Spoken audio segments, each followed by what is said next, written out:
Assalamualaikum warahmatullahi wabarakatuh. Perkenalkan, nama saya Ibri Diansa, NIM 1052 30185 dari kelas 2G Ilmu Pemerintahan, yang mana saya akan menjawab pertanyaan soal ujian saya, yaitu tentang Islam dan Peradaban Melayu. Ya, dosen pengampu yaitu Ibu Ulfa Husna MPD. Baiklah, pertanyaan pertama yaitu jelaskan bagaimana pengaruh Islam dalam kebudayaan Melayu. Pengaruh Islam dalam kebudayaan Melayu sangat signifikan dan mencakup berbagai aspek kehidupan.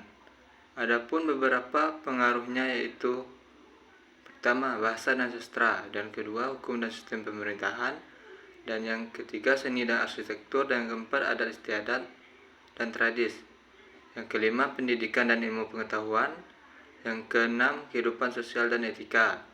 Dengan demikian, Islam telah memberikan dampak yang mendalam dan meluas dalam bentuk identitas kebudayaan dan cara hidup masyarakat Melayu.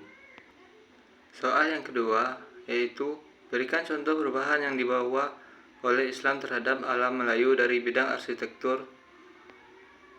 Yaitu adalah Islam membawa banyak perubahan signifikan dalam bidang arsitektur dan di alam Melayu. Berikut beberapa contohnya, yaitu masjid, yang mana masjid ini kehadiran Islam memperkenalkan arsitektur masjid yang menjadi pusat ibadah dan kegiatan komunitas.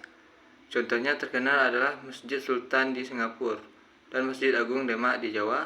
Masjid-masjid ini menampilkan elemen arsitektur seperti kubah, menara, dan mihrab. Contoh yang kedua yaitu istana dan keraton. Banyak kerajaan Melayu mengadopsi elemen arsitektur Islam dalam pembangunan istana dan keraton.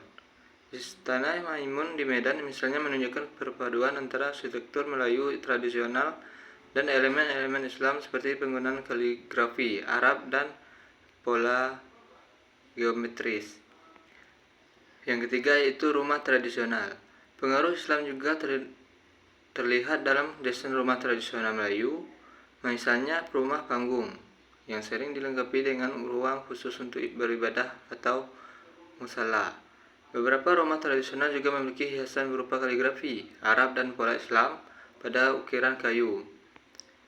Yang keempat itu makara dan pemakaman, yang mana pemakaman dan nisan di alam Melayu mengalami perubahan dengan masuknya Islam. Nisan menjadi lebih sederhana dan seringkali dihiasi dengan kaligrafi Arab yang mengandung ayat-ayat Al-Quran. Kompleks pemakaman juga diatur sesuai dengan tata cara Islam.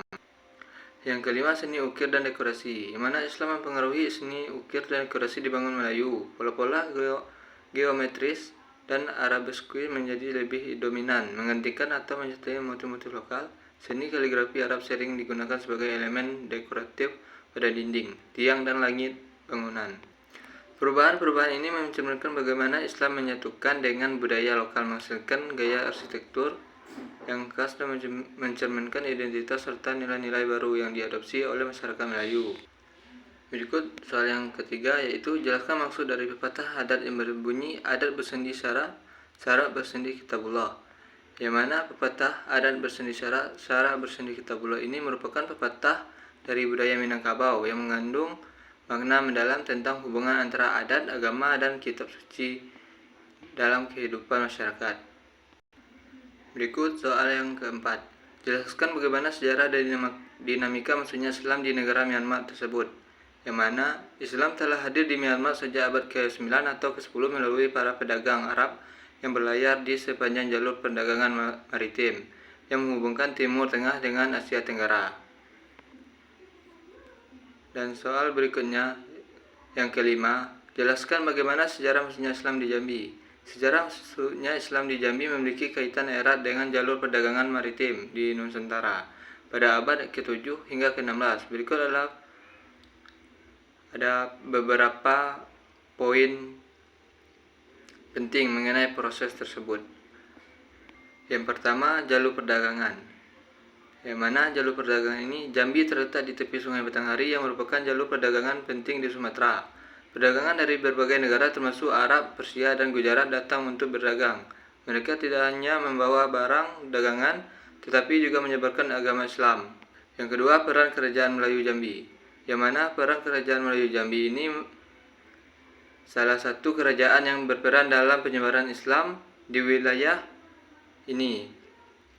Para pedagang Muslim yang singgah di Jambi mulai mengenalkan Islam kepada masyarakat setempat dan keluarga kerajaan. Pada akhirnya anggota keluarga kerajaan pun banyak yang memeluk Islam. Yang ketiga, pengaruh Aceh. Yang mana pengaruh Aceh ini, kerajaan Aceh yang berada di ujung utara Sumatera juga berperan penting dalam penyebaran Islam di Jambi. Aceh berpusat kekuatan Islam di Sumatera, sering berinteraksi dengan kerajaan-kerajaan lain di pulau tersebut termasuk Jambi. Pengaruh politik dan perdagangan dari Aceh membantu mempercepat proses Islamisasi di Jambi. Yang keempat itu penyebaran oleh ulama dan mublik. Selain melalui perdagangan Islam, juga menyebar melalui dakwah yang dilakukan oleh para ulama dan mubalik yang datang dari Timur Tengah dan India. Mereka mendirikan pesantren dan masjid sebagai pusat pendidikan Islam yang berperan penting dalam proses mendirikan pesantren dan masjid sebagai pusat pendidikan Islam yang berperan penting dalam proses Islamisasi masyarakat Jambi. Yang kelima, asimilasi budaya. Yang mana asimilasi budaya ini, proses masuknya Islam di Jambi tidak terjadi secara tiba-tiba, melainkan melalui proses asimilasi yang berlangsung terhadap Islam diintegrasikan dengan tradisi dan budaya lokal. Proses asimilasi bertanggung jawab berlangsung bertahap, sehingga menghasilkan bentuk praktik keagamaan yang khas Jambi. Melalui kombinasi dari jalur perdagangan, pengaruh politik, dakwah oleh ulama, dan asimilasi budaya, Islam berhasil menjadi agama yang dominan di Jambi. Baiklah, itulah penjelasan saya dari soal ujian ini.